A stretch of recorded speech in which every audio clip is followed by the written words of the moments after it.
So let me conclude with one other thing I don't have a slide on. Okay, so so think about when they, now I will say something about Europe, which this is after the talk. This is beer time talk.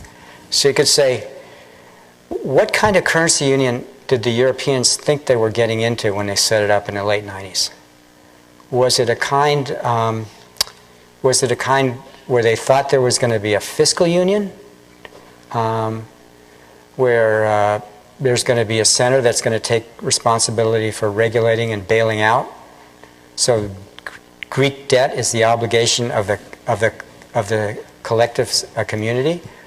Or did they think it was a US-Zimbabwe style fiscal union, or Spain, US fiscal union, where Spain didn't care whether we were on, they weren't going to bail us out? Which kind? They're very different. So, so if you read the Maastricht Treaty, you can't tell, or the pronouncements, you can't tell. It's just ambiguous, as far as I can tell, like which of these is. If you look at what the market thought, if you look at risk premia on Italian government debt in the 1980s and early 90s, and then you looked at after the euro, it looks like the market's thinking, man, it's a fiscal union. And somehow either the Germans are going to make the Italians behave like Germans, or else they're just going to subsidize them. That's the only way you can read those risk premia vanishing. So then how could you think about that? So you're sitting in the, let's say you're sitting in the mid-90s. Do the following experiment. You're sitting in the mid-90s and you're asking the following question. Germany, it's got a strong currency, and people work hard, pay taxes, budget's basically balanced, present value budget balance, fine. A bunch of rules. And would Germany ever in its right mind, don't get personal, don't think of any country, would they ever join into a currency union with a country where the people are lazy, they retire early each day, their budget, they have high taxes, low taxes, relatively, high government expenditures, poor financial regulation, price system is screwed up, just lots of problems. Would Germany ever join into a currency union and bail out a country like that in its right mind? If you're sitting in the mid-90s. And you would say, if you were a historian, you would, and what would Germany require to do it? And you would say, sure, they just did it a few years ago. So the country I'm talking about is East Germany.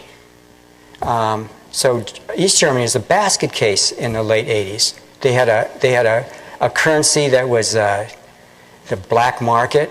It made Germany in the late 80s makes Argentina now look like a hard currency country. They have black market, deep discount in the black market on their currency, terrible labor market regulations, incentives are all screwed up.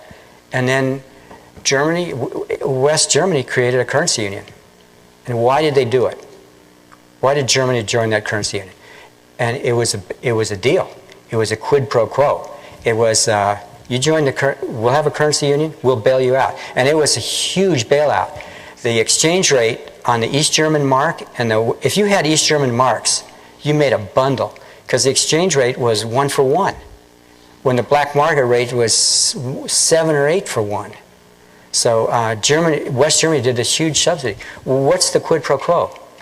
You drop all your social and political institutions, your social safety net, everything, and the East German rules, the Stasi, everything are out the window, and you adopt German rules, West German rules. That's the deal. That's the quid pro quo. And that was done. That's the kind of stuff your mind gets unleashed on when you start talking about currency unions. So I've heard Gerhard Schroeder has given important speeches where he calls for a United States of Europe. And he calls for a bailout of Greece. He said it doesn't cost anything. And he wants bailouts of these other, he wants the United States to Europe, and he knows what it means. He says it. He wants to rewrite constitutions, redraw fiscal authority, redraw regulatory authority, and he wants to do it for good reasons. He wants to bind Germany and other states together politically to prevent future wars. And he speaks of it very eloquently.